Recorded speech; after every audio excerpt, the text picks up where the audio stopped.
찬양의 이유라는 제목으로 우리 오늘은 이 시편 115편의 말씀을 함께 나누려고 합니다. 동창회를 다녀왔습니다. 오랜만에 어릴 적 친구들을 만나고 왔는데 기분이 별로 좋지가 않습니다. 아니, 좋지 않은 정도가 아니라 아주 비참합니다. 20, 30년 열심히 교회에서 봉사하고 전도했던 일들은 친구들 앞에 하나도 자랑거리가 되지 않습니다. 10년 넘게 권사로 항존직 직분자로 헌신하며 마음속에 가지고 있던 일종의 자존심 같은 것이 있었는데 오늘따라 그것들이 나를 더 초라하게 만듭니다. 동창회를 갔더니 들어올 때부터 고급 외제차를 타고 와서는 몸에 명품을 휘감고 하는 말이 이번에 프랑스로 여행을 가는데 이번 여행으로 자기가 20개국을 가보게 된다, 그렇게 이야기를 합니다. 근데 그 해외여행 가는 것들을 다 자녀들이 해줬다는 거예요. 다 대기업에 벌써 젊은 나이 임원들이 다 됐습니다. 얼마나 잘 됐는지 모릅니다. 게다가 어렸을 때는 아무것도 아니고 공부도 못하고 별 볼 일 없는 그런 친구들이었는데 사업 잘 나가는 그런 남편을 만나서 지금은 떵떵거리고 잘 살고 있습니다. 근데 내 모습을 보니까 그들 앞에 내세울 게 아무것도 없는 거예요. 친구들이 물어봅니다. 너 지금도 교회 열심히 다니지? 너 옛날부터 신앙심은 대단하다고 친구들이 다 그랬잖아. 비참할 게 없는데 이상하게 마음이 비참해집니다. 하나님, 나도 좀 내세울 게 있게 해주시지. 평소에는 바라지도 않고 부러워 보이지도 않던 것들인데 이상하게 그날은 하나님 앞에 조금 섭섭한 마음도 듭니다. 하나님, 친구들이 아는 대로 평생을 주를 위해서 살지 않았습니까? 저들 보기에도 좀 잘 돼서 예수 잘 믿더니 잘 됐네 라는 소리를 들으면 얼마나 좋습니까? 이렇게 초라한 게 아니라 저들 앞에서도 영광스러울 수 있으면 참 좋겠습니다. 그런 탄식의 마음이 일어날 때가 있다라는 것입니다. 우리가 살아오면서 똑같은 예는 아니지만 이런 비슷한 일들을 만날 때가 있지 않습니까? 그런데 오늘 이 시편 115편의 기자도 그런 마음이었던 것 같습니다. 늘 그런 마음이지는 않았는데 그날따라 이상하게 자신이 초라한 거예요. 우상을 믿는 저 사람들은 은금으로 휘두르고 저리도 영광스러워 보이는데 하나님의 백성이라고 하는 우리는 이게 뭡니까? 우리는 왜 이렇게 초라합니까? 우리도 저들처럼 좀 영광스러우면 안 됩니까? 이 시편 115편이 언제 기록되었는지 혹은 누가 기록했는지는 밝혀진 바가 없습니다. 그러나 이 많은 시편들이 이스라엘 백성들이 바벨론 포로기에서 돌아온 이후에 정리되었고 불려졌다는 것을 감안하고 본다면 포로기에서 돌아와 폐허가 된 고향 땅에서 세상 기준으로 볼 때는 떵떵거리며 잘 살고 있는 우상을 섬기는 이방인들의 모습을 보며 상대적으로 박탈감을 느낀 하나님의 백성들이 하나님 앞에 비탄한 마음을 내어놓고 또 다시 한번 하나님을 향한 신뢰를 담아서 이 시편 115편을 노래했다고 보아도 크게 틀리지 않을 것 같습니다. 지금 시편 기자가 얘기하는 거예요. 하나님, 우리는 다르지요.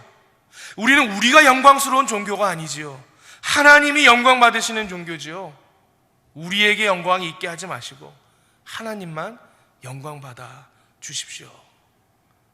여러분, 우상을 믿는 세상 종교와 우리 하나님을 믿는 기독교의 차이가 어디 있는지 아십니까?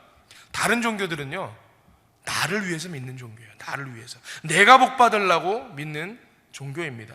그런데 기독교는 어떻습니까? 내가 복 받으려고 믿는 하나님이 아니라는 거예요. 내가 영광스러워지려고 교회 나오는 게 아니라는 것입니다. 하나님을 경배하고 하나님께 영광을 올려드리기 위해 있는 게 우리 기독교이고 우리 교회고 우리 성도들입니다. 시편 기자가 그러는 거예요. 맞다. 우리는 우리가 복받고 우리가 영광받기 위해 하나님 섬기는 것 아니지. 하나님만 영광 받으소서. 우리가 영광 받지 않게 하소서. 지금 1절이 그렇게 고백하고 있는 거예요. 1절에 보니까 그렇죠. 여호와여, 영광을 우리에게 돌리지 마옵소서.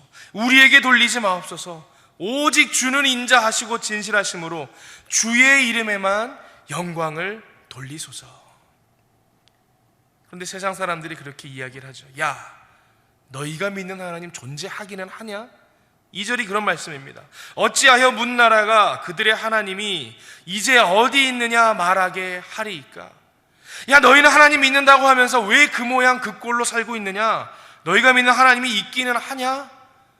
이렇게 이방인들을 믿는 우상을 믿는 이방인들이 그런 말들을 한다라는 거예요. 그럴 때 시편 기자가 다시 마음을 바로잡고 하나님을 바라봅니다. 3절입니다. 오직 우리 하나님은 하늘에 계셔서 원하시는 모든 것을 행하셨나이다. 여기서 하늘에 계시다라고 말할 때 그 하늘은 이 땅과 하늘 할 때 그 하늘만 의미하는 건 아니고요, 어디에나 있다라는 이 무소부재의 하나님, 그것을 표현할 때 쓰는 말입니다. 세상 사람들은 우리에게 자신들의 기준으로 영광이 나타나지 않는다고 해서 야, 너희 하나님 어디 있느냐 그렇게 말하지만, 하나님은 무소부재하신 하나님이고 원하시는 것은 무엇이든지 할 수 있는 전능하신 하나님이다라는 것, 이 시편 기자가 다시 한번 고백하고 있는 것입니다. 여러분의 하나님도 그런 하나님이십니까? 어디에나 계시고 원하시는 것들 무엇이든 하실 수 있는 전능의 하나님이십니까? 때때로 우리 인생 가운데 이 시편 기자와 같은 비천한 마음이 들고 비참한 가운데 있을 때일지라도 그 하나님을 붙드시기를 바랍니다. 그러면서 이제 세상이 의지하는 우상에 대해서 말합니다. 4절입니다. 그들의 우상은 은과 금이요 사람의 손으로 만든 것이라. 그래, 그들이 의지하는 우상은 은과 금으로 만들어진 것으로 세상의 기준으로 보면 영광스러워 보이지, 그러나 봐라, 그거 다 사람이 손으로 만든 것은 아니냐. 무소부재하시고 전지전능하신 우리 하나님과는 비교조차 할 수 없는 것들이야, 그렇게 이야기합니다. 5절에서 7절까지 그러면서 이 우상의 무능함에 대해서 이야기합니다. 입이 있어도 말하지 못하며, 눈이 있어도 보지 못하며, 귀가 있어도 듣지 못하며, 코가 있어도 냄새 맡지 못하며, 손이 있어도 만지지 못하며, 발이 있어도 걷지 못하며, 목구멍이 있어도 작은 소리조차 내지 못하느니라. 봐라, 그 영광스러워 보이는 우상들 실제로 할 수 있는 것이 무엇이 있느냐? 아무것도 하지 못하지 않느냐? 그리고 8절에 이야기하죠. 우상을 만드는 자들과 그것을 의지하는 자들이 다 그와 같으니라. 그러니 우상을 의지하는 자들이 잠깐 이 헛된 영광으로 그들이 영광스러워 보인다 할지라도 그것으로 인해 낙심해하거나 비참해하지 말아라, 그렇게 말씀하고 있는 것입니다. 그러면서 우리는 하나님을 의지하라, 그렇게 다시 한번 이야기합니다. 9절부터 11절입니다. 이스라엘아 여호와를 의지하라. 9절에 그렇게 이야기를 하죠. 10절에는 아론의 집이여 여호와를 의지하라. 11절에는 여호와를 경외하는 모든 자들아 다 여호와를 의지하라. 그 의지하는 하나님 여호와 하나님이 어떤 하나님이라고요? 너희의 도움이시요 너희의 방패시리로다. 여러분, 우리가 넘어지는 경우가 크게 두 가지 아닙니까? 우리가 언제 넘어집니까? 먼저 내 안에 힘이 없어서, 내가 힘이 없어서 주저앉아 있는 거예요. 넘어지는 거예요. 아니면 또 어떤 경우죠? 외부에서 누가 나를 공격하는 거예요. 누가 나를 넘어뜨려서 넘어지는 경우예요. 내가 힘이 없어서 넘어지든지 아니면 누가 외부에서 나를 공격해서 나를 넘어뜨리든지, 이 두 가지 경우인데, 이 두 경우에 모두 하나님이 일으키기를 원하신다, 그렇게 얘기를 하는 거예요. 내가 힘이 없을 때 우리의 도움이신 하나님께서 나에게 힘주시고 나를 일으키신다.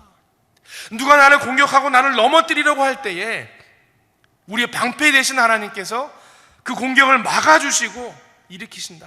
하나님께서 이렇게 얘기하시는 거죠. 내가 너의 도움이 되어 너를 도우리라. 내가 너의 방패가 되어 너를 막아주리라. 내가 너의 도움이요 방패이니라.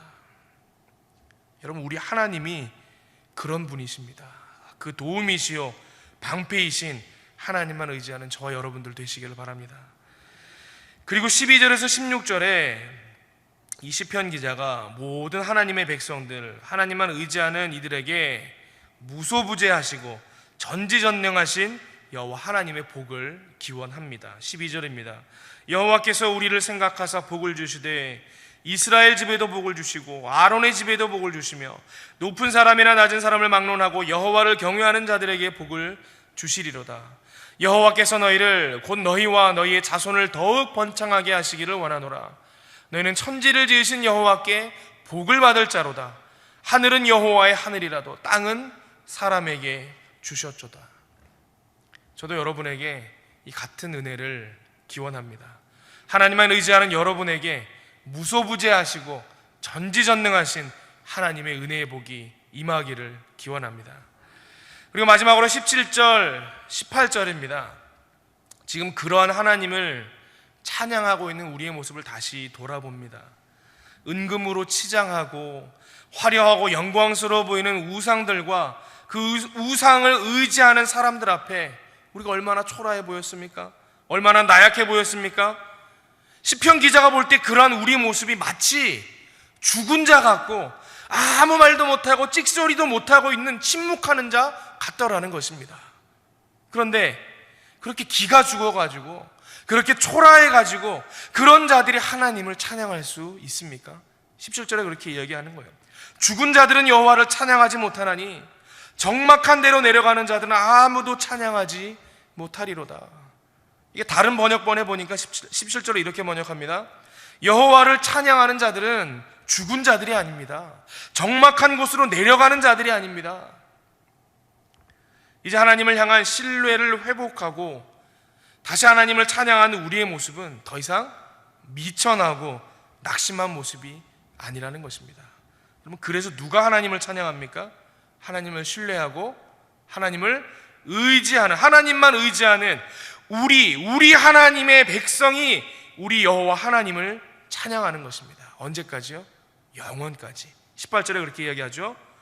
우리는 이제부터 영원까지 여호와를 송축하리로다. 할렐루야. 이 시편 115편, 우리가 오늘 읽은 시편 115편, 그 다음에 나오는 116편, 117편이 모두 할렐루야로 끝나거든요. 그래서 할렐루야 시편이다 이렇게 부르는 시편들입니다. 근데 여러분, 이 할렐루야의 뜻이 무엇입니까? 여호와를 찬양하라. 오늘 시편 115편이 여호와를 찬양하라 라고 말할 때에 그렇게 말하는 거예요. 그럴듯해 보이고 영광스러워 보이는 우상과 그것들을 의지하는 사람들 앞에 기죽지 말고 넘어진 나를 도우시고 또 넘어지지 않게 나의 방패가 되시는 그 하나님을 의지하고 그 하나님을 찬양하라. 시편 기자가 그렇게 말하고 있는 것입니다. 하나님을 진실되게 의지함으로 이러한 찬양의 고백이 삶 가운데 넘치는 저와 여러분들 되시기를 바랍니다. 함께 기도하겠습니다.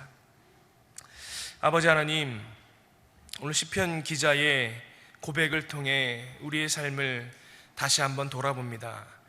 하나님을 찬양하기 위해 우리를 창조하시고 이 땅 가운데 하나님의 영광을 위해 살게 하셨사오매 이제 우리가 그 하나님을 의지하여 하나님만 영광되게 하고 하나님만 찬양하는 믿음의 백성 되어지기를 원하오니 주여 우리를 온전한 하나님의 능력으로 다시금 세워 주시옵소서.